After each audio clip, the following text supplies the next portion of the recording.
14 years. 14 years of immersion in this cold world, which nevertheless always conveys the warm feeling of coming home. The wonderful landscape with its snow-white mountains and green valleys, the endless ocean. It effortlessly managed to give its icy Nordic places a diversity I have never seen in any other game, especially because Skyrim plays only in this one setting.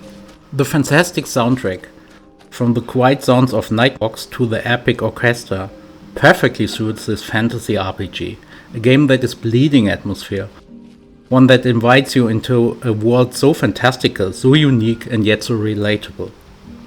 14 years with Nord, Khajiit, Bretons, and all the others, vampires and werewolves, dragons. 14 years with Whiterun, Solitude or Riften, with bugs and modding, with sword, with magic, or both at the same time.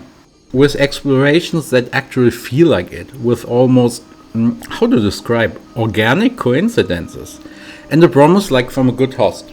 Come to me, stay a while, and I promise you, you will want to come back. You will see more, experience more, and you will like it.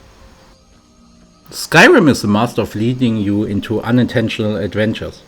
Coming back months after I played my level 15 Khajiit character the last time, I've noticed that I was infected by a vampire. The transformation takes a while, but I forgot how to cure it, and I wasn't in the mood to check what to do. I thought, so what? Gonna be a vampire cat then. But Skyrim had other plans. I was exploring the wilds and chasing a completely unrelated bandit quest. On my way I ended up in one of the many caves of the game. I activated a shrine, without knowing what I'm doing, and it cured my character from all diseases, the infection included.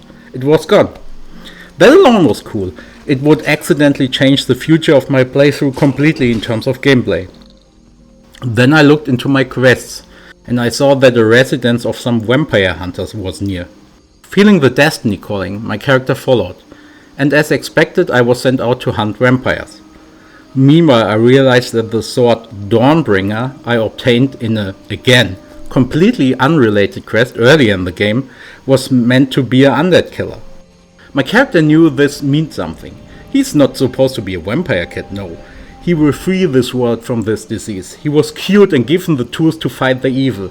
He is God's chosen kitty. His orange holy fur will shine bright and strong while he smashed through the hordes of the devil. What I'm trying to say is, Skyrim creates stories. In the game and in your head. All these things, the infection through a vampire, the obtaining of the sword, which makes undeads explode by the way, and the self-created fantasy is now even cooler. And the queue. These were different parts of the game and quests. If through real or carefully crafted coincidences, the game creates dynamics like no other classic-style single-player RPG can do. And that's a big part of why Skyrim feels so trusted, but always interesting at the same time. The cozy feeling of the unique atmosphere and locations of this outstanding world, with the curiosity of how exactly the playthrough will be this time. It feels like Skyrim just lets things happen. Everything flows and feels natural.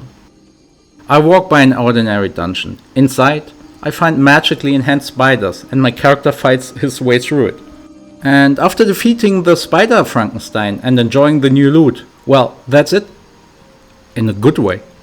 This dungeon might be a part of a whole questline waiting for me somewhere, but right here and now, I just killed a crazy spider professor, and that's pretty cool. You know what I mean? I just wanted to explore a dungeon and stumbled up in a potentially interesting background story without having to dive into it any further, if I don't want to. But there's a good chance I could. For now, it's simply a part of this world that I randomly encountered. Maybe there's more to it, maybe not. But it just feels natural and organic. A living, breathing world where things simply happen, whether your character is involved or not. All of this goes hand in hand with the outstanding map design. It cannot be overstated how outstandingly good this open world is designed. You can explore countless other digital worlds with never-ending landscapes, and most of them are not even remotely close to the joy the travel in Skyrim can provide. Clearly, this is one of the most challenging parts in game design. It almost feels like they have somehow figured out the perfect size and structure for a role-playing game map. The world feels larger than it actually is, which results in a pacing of exploration so well done that you get the sense of a grand journey you want to start. A worthwhile journey that doesn't bombard you with constant forced events, that doesn't overwhelm you with a checklist of things to do, or leave you wandering aimlessly and bored. It feels like this world is too confident to have anything to prove. As if it knows my landscapes, my cities, my planned and spontaneous stories will keep you immersed, no matter what you do. Done? Let's get moving. And you can do so much. Character creation with all the races, the open class system, and even the somewhat dated combat system, which still offers so many possibilities. All of that comes with this free vibe. You can, but you don't have to. You can specialize. You can become a classic brutal slayer. You can play in a survival mode and carefully consider how you allocate each skill point. You just don't have to. Maybe you simply want to level up until you're the most powerful mage in Tamriel. Or you want to farm materials and forge the best stuff, until no enemy can penetrate your armor. You can explore the world together with the lore, searching and reading all the books you can get. Or you can just go out and let the game guide you into the open world. And if you want to, you can expand this experience with all the mods, all the options, to make it as you want. Make it faster, make it more brutal, easier or harder. Experience new content or make it visually more the way you like. Or just let it be the way it is.